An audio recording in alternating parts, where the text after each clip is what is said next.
Oi, bom dia, bom dia. Aí eu aqui, oh, tchau. Vou lá trabalhar um pouco.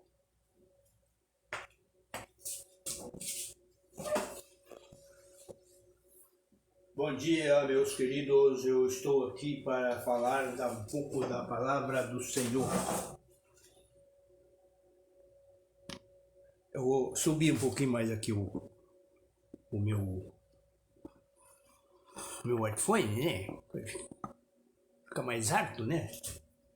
Aí eu vou aqui desse lado.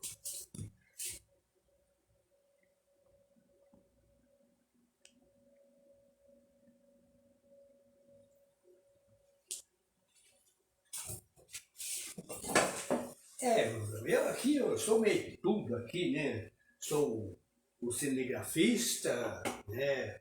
E sou o apresentador também. E hoje a gente vai fazer uma coisa engraçada aqui na TV. Falar de uma coisa, cristãos autênticos. Por que cristãos autênticos? E eu reflito aqui agora o seguinte, Daniel e 3 companheiros. Eu vou fazer uma leitura bíblica, né, bem feitinha aqui, tem esse rapaz aqui que vai fazer. Então, o que eu quero dizer é o seguinte, para ser cristão autêntico a gente tem que perder tudo e continuar cristão verdadeiro. Porque tem pessoas assim que perde tudo ou perde um pouco só, já abandona Deus. Mas não é assim. O cristão verdadeiro é aquele que quando ele perde algo, né? Perde uma pessoa da família, perde bens materiais, e alguns que perde tudo. E nós vamos mostrar aqui 4 rapazes que perdeu tudo e eles eram ricos. Eles eram ricos. Eles foram presos como escravos quando o rei Nabucodonosor sitiou Jerusalém.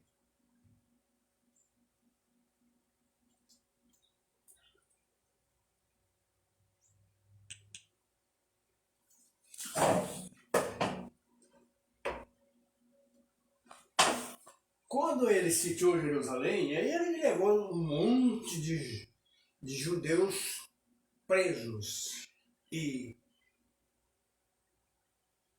cativo, como escravo. Além disso, então vamos fazer uma leitura aqui. No capítulo 1 do livro de Daniel.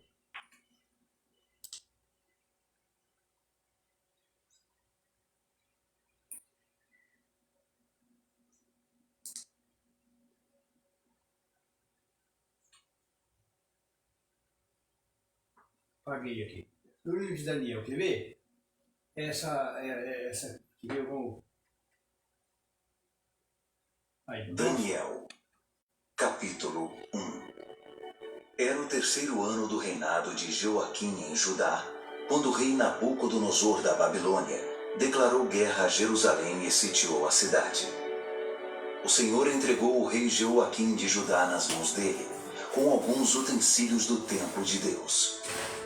Nabucodonosor levou o rei e os utensílios para a casa do tesouro do seu Deus, na terra da Babilônia, a antiga Sinear. O rei ordenou a Aspenaz, chefe de pessoal do palácio, que escolhesse alguns israelitas da família real e da nobreza, jovens que fossem saudáveis e de boa aparência, inteligentes e de boa formação, de potencial para cargos de liderança no governo, gente de elite, e lhes ensinasse a língua e a cultura da Babilônia. O rei ordenou também que servissem a eles o mesmo cardápio do rei. Comiam do bom e do melhor e o mais fino vinho. Depois de 3 anos de treinamento, assumiriam cargos na corte do rei. 4 homens de Judá, Daniel, Ananias, Misael e Azarias, estavam entre os escolhidos. O chefe de pessoal do palácio deu a eles nomes babilônicos. Daniel passou a chamar-se Beltesazar. Ananias foi chamado Sadraque. Misael foi chamado Mesaque. E Azarias foi chamado Abed-nego. Mas Daniel decidiu que não iria ficar impuro com a comida do rei, nem beber o vinho dele. Por isso pediu ao chefe de pessoal do palácio que o autorizasse a não comer do cardápio do rei. Pela graça de Deus, o chefe de pessoal do palácio gostou de Daniel e autorizou, mas o advertiu. Tenho medo que meu senhor o rei possa fazer. Foi ele quem determinou esse cardápio. E se perceber que vocês não estão saudáveis como os outros, vai pedir minha cabeça. E então Daniel apelou ao responsável que havia sido designado pelo chefe de pessoal do palácio para cuidar dele, de Ananias, Misael e Azarias. Faça uma experiência conosco por 10 dias. Traga apenas vegetais e água. Depois nos compare com os jovens que se alimentam do cardápio do rei e tome sua decisão. O responsável por eles concordou e os alimentou com vegetais e água durante 10 dias. Ao final dos 10 dias, eles tinham aparência melhor e pareciam mais saudáveis que todos os outros. Assim, o responsável continuou a dispensá-los da comida e da bebida do cardápio do rei e servia-lhes apenas vegetais. Deus deu a esses 4 jovens conhecimento e habilidades em todas as áreas, tanto teórica quanto prática. Além disso, Daniel tinha o dom de interpretar todo tipo de visões e sonhos. Ao final do tempo determinado pelo rei para o treinamento, o chefe de pessoal do palácio os levou para a presença de Nabucodonosor. Quando os entrevistou, o rei os achou muito melhores que todos os outros. Ninguém estava tão bem quanto Daniel, Ananias, Misael e Azarias. E assim eles assumiram suas responsabilidades na corte do rei.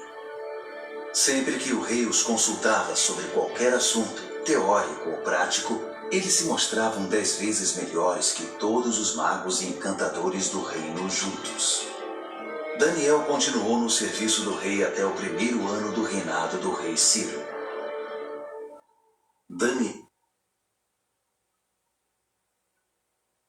É isso aí, meus queridos. Jovem, nem só jovem, pessoas adultas também, que quando acontece algo na vida, o que acontece? Eles saem, abandona Deus, abandona a igreja, abandona tudo. Mas aqui o que a Bíblia ensina aqui, quer ver? No verso 3 diz assim, ó. Depois o rei ordenou a Aspenaz, o chefe dos oficiais da sua corte, que trouxesse alguns dos judeus, dos israelitas, né, da família real e da nobreza. Aqui indica que esses judeus eram, quando estavam em Jerusalém, eles eram ricos, eles tinham posses, eles eram jovens, mas eles tinham a herança do pai, da mãe, né?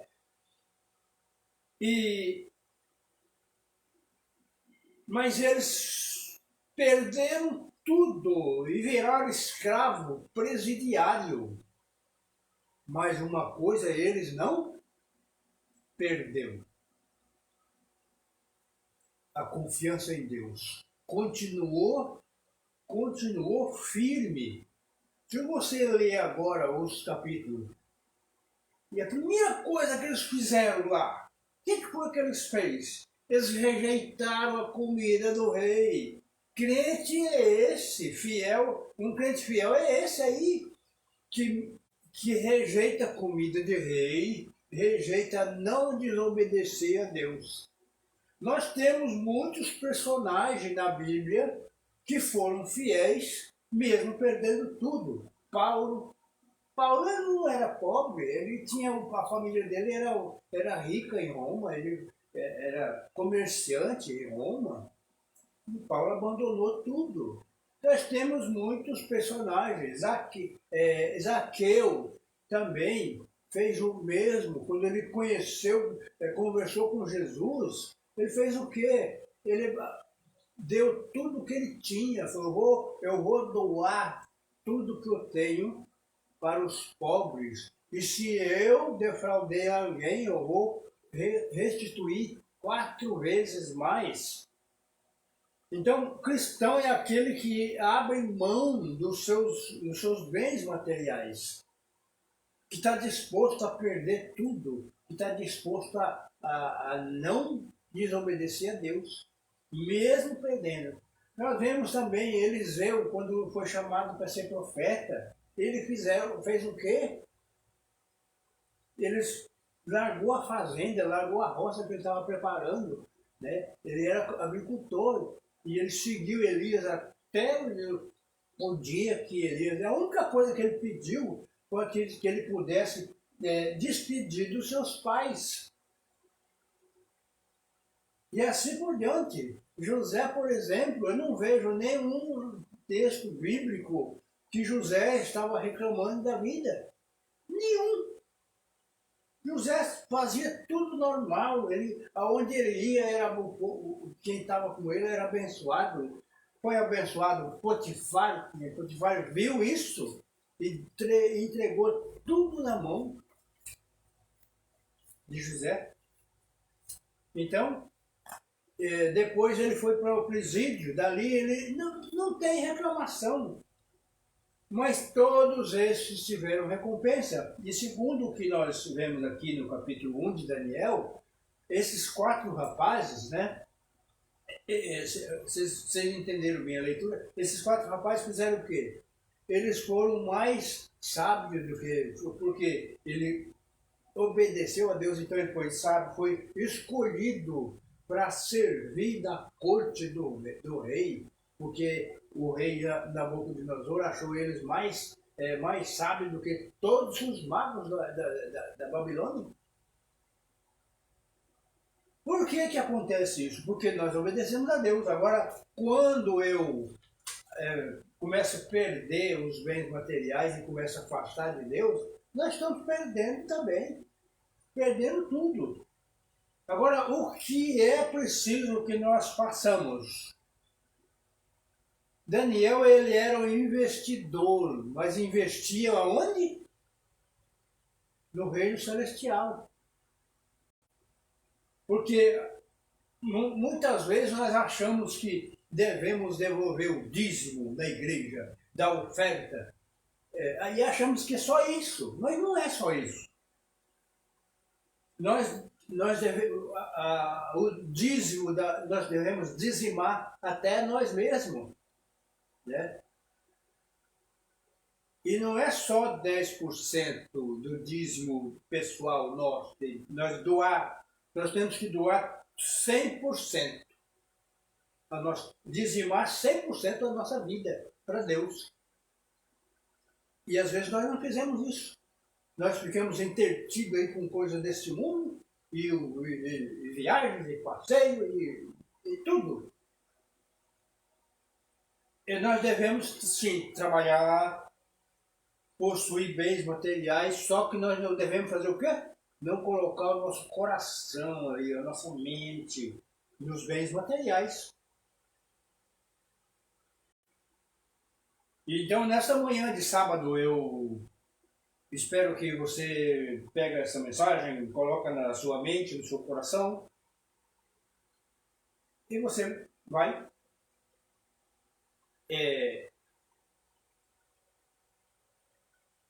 ser feliz, ser forte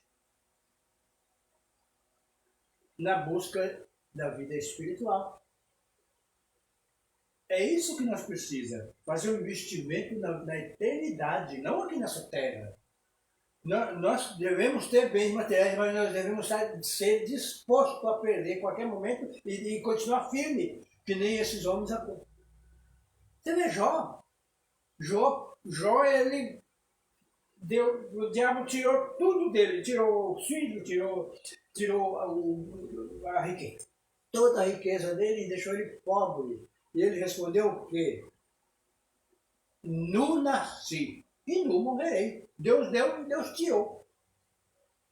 Para ele, Deus tinha tirado, mas era o Deus terreno, Deus Satanás aqui da terra, que muitos têm esse homem como, esse anjo caído, como um Deus na vida dele, porque...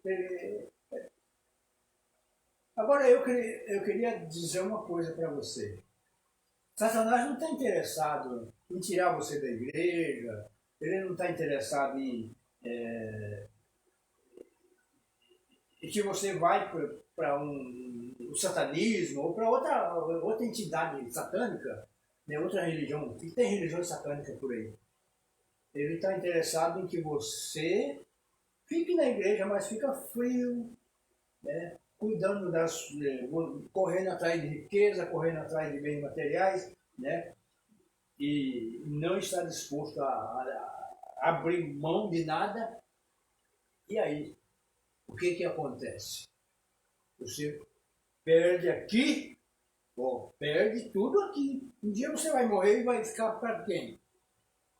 Você vê que as pessoas que fez investimentos na vida eterna, numa vida eternamente com Jesus,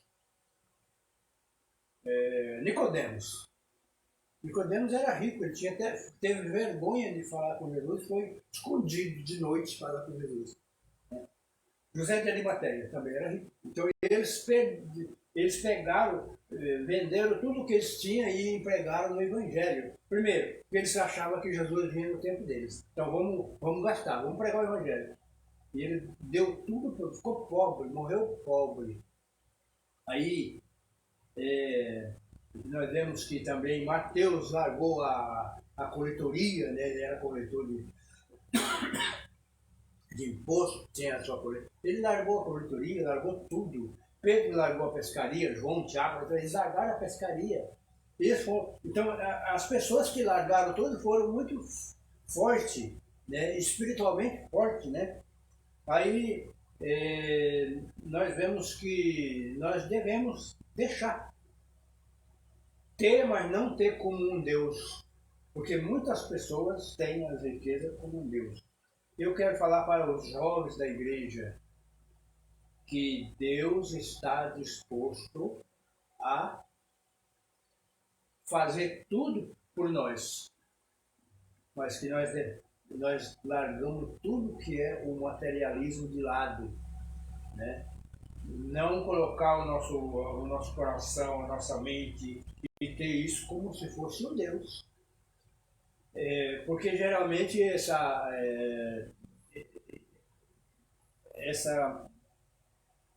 ganância vira idolatria. Aí nós começamos a idolatrar bens materiais, né? Idolatrar o dinheiro, idolatrar o que possuímos. Então, o que adianta? Não adianta nada. Nós vamos perder e vamos ficar aqui. Aí há exemplo do jovem rico. O jovem rico chegou perto de Jesus e disse assim: Senhor, o que eu faço para herdar a vida eterna? E Jesus respondeu: guarda os mandamentos. Ele, poxa, Senhor, eu guardo os mandamentos desde criança. E agora o Senhor manda eu guardar os mandamentos? Aí Jesus olhou bem para ele e disse: uma coisa te falta. Ele, o que falta? Vai e vende tudo que tem e dê aos pobres e vem e segue-me. E ele olhou assim para Jesus, de cima e embaixo, assim, olhou assim e falou: ô Senhor, nós somos ricos, nós temos muito dinheiro, nós não vamos fazer isso. Aí Jesus começou a dialogar com os discípulos, e o discípulo até falou: então, sendo assim, nem um rico vai entrar no céu, então todo mundo vai se perder. Então é difícil, né? Os discípulos acharam difícil. Né? Mas eles não estavam convertidos ainda. Depois eles se converteram, né? Então aí, o jovem rico mais tarde, quando Babilônia foi cercou Jerusalém, ele morreu a fio da espada. O que adiantou a riqueza dele? Agora, eu quero refletir uma coisa. Jesus mandou ele guardar os mandamentos. Não, mas ele era israelita, era guardador dos mandamentos. E como Jesus mandou ele guardar os mandamentos? Porque ele guardava só os mandamentos, não tinha amor ao próximo. Diz ele que guardava, né? Ele não amava o Senhor. A Bíblia, o que a Bíblia resumindo os mandamentos no Novo Testamento? Amar a Deus sobre todas as coisas, né? E o próximo por si mesmo. Então ele não amava a Deus sobre todas as coisas, ele não amou mais o dinheiro, ele não amava o próximo, porque ele não quis vender para doar o que tinha aos mais necessitados, aos pobres. Então ele não amava, então ele não guardava nenhum mandamento. Nenhum. Porque a Bíblia diz em Tiago, capítulo 2, verso 10, que aquele que guarda todos os mandamentos e tropeça em um é culpado de todos. E tem mais um, até algumas Bíblias que falam assim. Aquele que guarda toda a lei, mas tropeça em um ponto, é culpado de todos. E quantos pontos esse jovem perdeu? Ele estava perdendo nos 10 mandamentos, na lei. Ele estava perdendo tudo. Por quê? Ele não amava a Deus sobre todas as coisas e nem o próximo por ti mesmo. Então, anulou tudo. Então, se eu não guardo um mandamento, eu anulo toda a lei, então ele anulou toda a lei. É isso que é a verdade. Que não adianta você falar assim, eu sou guardador dos mandamentos. Êxodo capítulo 20, verso 3 é a minha vida. Mas se você não tem amor a Deus, tem mais amor às coisas terrenas, vai acontecer o quê? Vai acontecer que nem o jovem. Então, meus queridos jovens, meus queridos irmãos, que você reflita bem sobre isso. A Bíblia é a verdade, a Bíblia é a palavra de Deus. Não adianta você escorrer que ela é. E eu quero só dizer uma coisa para você.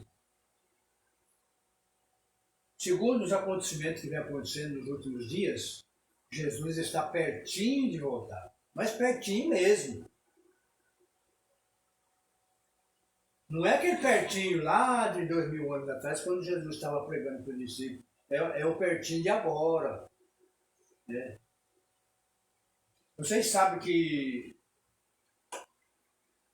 quando Deus anunciou o dilúvio a Noé, foi 120 anos. Depois, quando Noé entrou na arca, já estava às portas o dilúvio.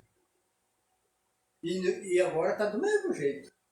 Assim como foi nos dias de Noé, também será na vinda do Filho do Homem. O povo comiam, bebiam, né?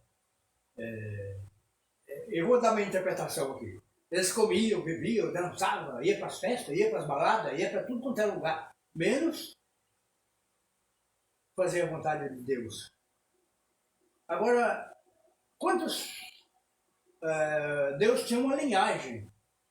Partiu lá de Adão e Eva, uma linhagem. Uma chamava povo de Deus, filhos de Deus. E a outra linhagem era filhos dos homens. Mas quando Deus mandou Noé, Noé era da linhagem dos filhos de Deus. O povo que estava ali, que Deus pregou, que Noé pregou, foi o povo da linhagem dos filhos de Deus. Não foi lá dos filhos dos homens, não. Foi ali, e aí eles não quiseram entrar na arca. E hoje, será que é diferente? Será que tem filhos da linhagem do povo de Deus, que está na mesma situação no tempo igual ao tempo de Noé? Não, eu acho que as coisas estão chegando no final. Nós estamos na pontinha. Vamos supor que uma agulha desse tamanho assim. Essa agulha ela tem um comprimento de 2000 anos.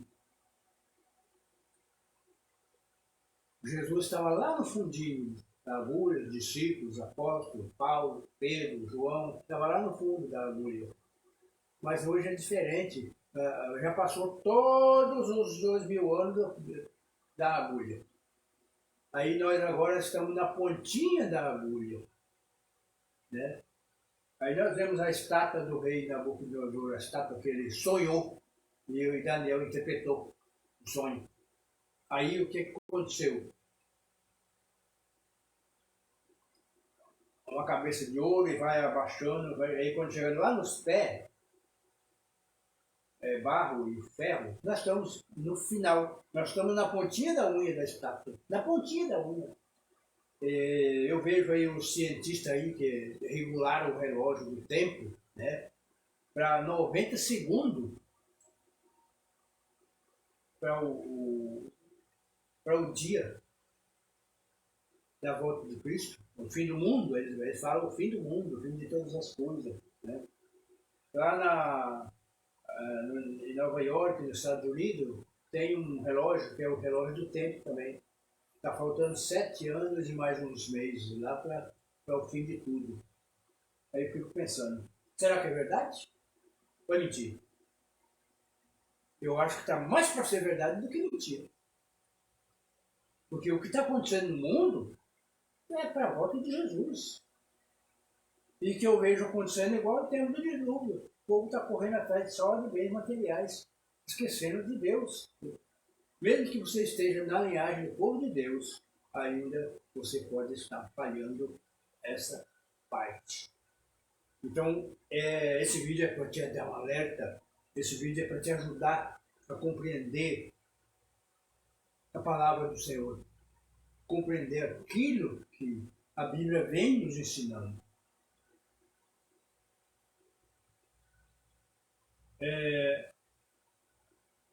Eu fico triste às vezes quando eu leio um versículo em Amós capítulo 8, verso 11, diz assim: Eis que vem dias, diz o Senhor, e que vai haver fome e sede, né?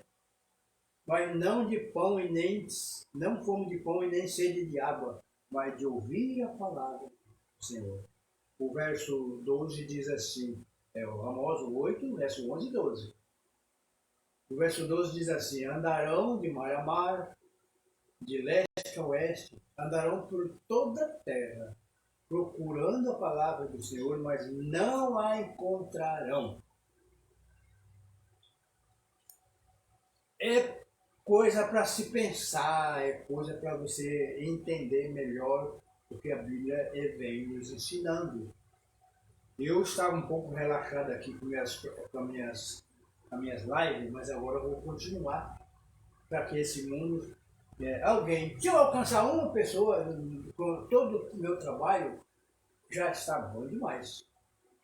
Espero que Deus abençoe a todos e que sejamos fortes e fiéis. E hoje nós vamos para o Clube Desbravador de tarde. Vamos fazer um piquenique. Seja convidado, você para ir lá ajudar. Precisamos de... E eu quero mostrar para vocês o seguinte. Vou parar aqui a minha luz. Aqui, ó. Minha televisão é desbravadora, olha, tem um lenço aqui, ó. Vou mostrar para vocês. Esse lenço é o atual. É o meu que eu uso. Aquele lá é o primeiro.